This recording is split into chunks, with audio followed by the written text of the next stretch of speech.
Hello friends, welcome back to my channel. आप सभी का मेरे चैनल डॉक्टर इंद्रास क्लिनिक पे मोस्ट वेलकम है। तो ये मेरी बायोकेम सीरीज़ का 4th वीडियो है। इससे पहले मैंने अपनी बायोकेम सीरीज़ के 3 वीडियो रिलीज़ किए, जिसमें मैंने आपको एनीमिया, ब्रेथलेसनेस यानी जिनको सांस की दिक्कत होती है, जिसमें खून की कमी होती है, और थर्ड वन जिसको बहुत ज़्यादा पेट में दर्द होता है यानी कॉलिक की प्रॉब्लम होती है। तीनों सीरीज़ के अंदर मैंने बताया कि कौन सी बायोकेम किस में काम करती है। उसी से रिलेटेड अब मेरी इस सीरीज़ का ये 4th वीडियो है, जिसमें मैं आपको बायोकेम नंबर 4 के बारे में बताऊंगी। तो बायोकेम नंबर 4 जो मेडिसिन है वो मदद करती है आपको कॉन्स्टिपेशन रिलीफ के अंदर, यानी जिनको कब्ज़ की प्रॉब्लम होती है उसमें आप बायोकेम नंबर 4 जो होम्योपैथिक मेडिसिन है उसे ले सकते हैं। ये जो कॉन्स्टिपेशन क्यों होता है ये जानना बहुत ज़रूरी है, और इस सिर्फ कॉन्स्टिपेशन की वजह से ही आपको आगे पाइल्स की दिक्कत हो सकती है और भी बहुत ज़्यादा प्रॉब्लम होती है। कॉन्स्टिपेशन और पाइल्स ये इंटरलिंक्ड है एक दूसरे से।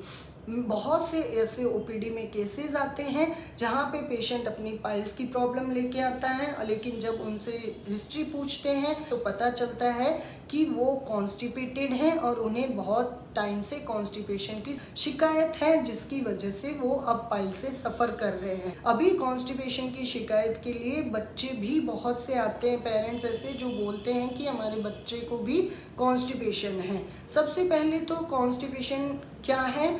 स्टूल का हार्ड आना is not only a constipation.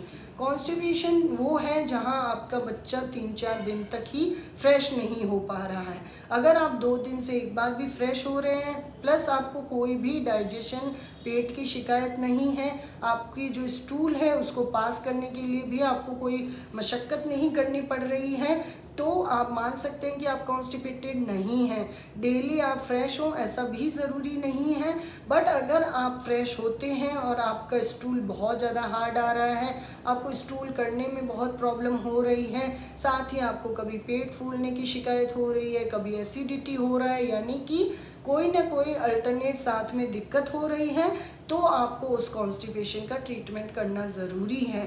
सबसे इम्पॉर्टेंट जो मैंने अभी देखा कि क्योंकि हम लोग अभी वेस्टर्न कल्चर में रहते हैं और ऑफकोर्स सभी जो वेस्टर्न टॉयलेट है उसको यूज़ करते हैं, तो बहुत से लोग कॉन्स्टिपेशन से सफ़र कर रहे हैं। अगर आप इंडियन टॉयलेट्स को यूज़ करेंगे तो हमारा जो पेल्विक बोन है वो पूरा अच्छे से रिलैक्स्ड होगा और आप कॉन्स्टिपेटेड नहीं रहेंगे।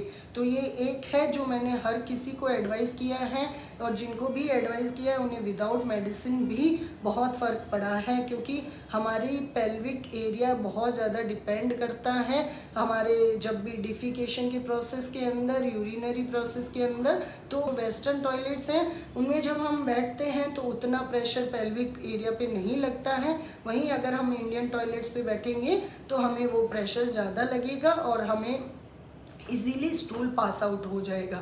तो ये एक चीज़ भी आप करके देखें, अगर विदाउट मेडिसिन भी आपका ये सही हो जाता है तो it will be helpful to you. And अगर आपको प्रॉब्लम है तो विदाउट एनी कंसल्टेशन आपको कोई मेडिसिन लेनी है तो बायोकेम नंबर 4 होम्योपैथी की मेडिसिन ले सकते हैं। ये किसी भी तरीके का साइड इफ़ेक्ट नहीं करती है। कॉन्स्टिपेशन क्यों हो रहा है? क्योंकि हमारा डाइजेशन खराब है, हमारी पाचन शक्ति है वो ढंग से काम नहीं कर रही है, और हमारा जो लीवर है, क्योंकि लीवर का डाइजेशन में बहुत इंपॉर्टेंट रोल रहता है, यानी कि हमारा लीवर जो है वो ढंग से काम नहीं कर रहा है। ये जो बायोकेम मेडिसिन है नंबर 4, ये आपके डाइजेशन को भी इम्प्रूव करेगी, साथ ही आपके लीवर को भी इम्प्रूव करती है, जिसकी वजह से आपको जो कॉन्स्टिपेशन होता है उसमें रिलीफ मिलेगा। साथ ही अगर आपके मुंह से बैड स्मेल आ रही है तो वो भी एक इंडाइजेशन यानी कि आपके पाचन क्रिया में कुछ दिक्कत है उसी का साइन है, तो ये मेडिसिन उसको भी ठीक करती है। इस मेडिसिन के अंदर जो होम्योपैथिक की 12 टिश्यू रेमेडीज़ है सुचलर्स की, उसमें से जो इसमें मेडिसिन का कॉम्बिनेशन है वो है कैलकेरिया फ्लोर, कालीम्योर, नेट्रम्योर एंड साइलिशिया। इन चारों मेडिसिन का कॉम्बिनेशन है बायोकेम नंबर 4। अगर आप बड़े हैं, एडल्ट हैं, तो 4-4 गोली इसकी दिन में 3 बार ले लें। वहीं अगर आप बच्चे को दे रहे हैं तो 2-2 गोली दिन में 3 बार ले लें।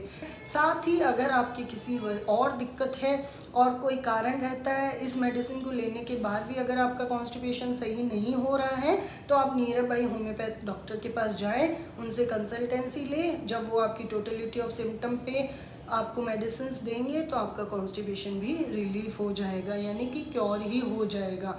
आई होप आपको मेरा ये वीडियो पसंद आया होगा। अगर आपको मेरा ये वीडियो पसंद आया है तो please do like, share and comment on my video. आपको मुझसे कोई भी कंसल्टेंसी चाहिए तो मेरे नीचे डिस्प्ले व्हाट्सअप नंबर पे प्लीज़ मुझे सिर्फ मैसेज कर दीजिए। मैसेज का मैं रिवर्ट बैक कर दूंगी आपको। साथ ही आपको मैसेज में मिले इंस्ट्रक्शंस को भी फॉलो करिए ताकि आपकी अपॉइंटमेंट बुकिंग हो सके। तो तब तक के लिए stay healthy, stay safe, take care, bye bye and yes please. अगर आप मेरे चैनल पे नए हैं, आपने मेरे चैनल को अभी तक नहीं सब्सक्राइब किया है तो प्लीज़ मेरे चैनल को ज़रूर सब्सक्राइब कर लें। साथ ही पास में जो बेल बटन आइकन है उसे ऑन कर लें ताकि मेरे वीडियोज़ का नोटिफिकेशन आपको मिलता रहे। Bye bye.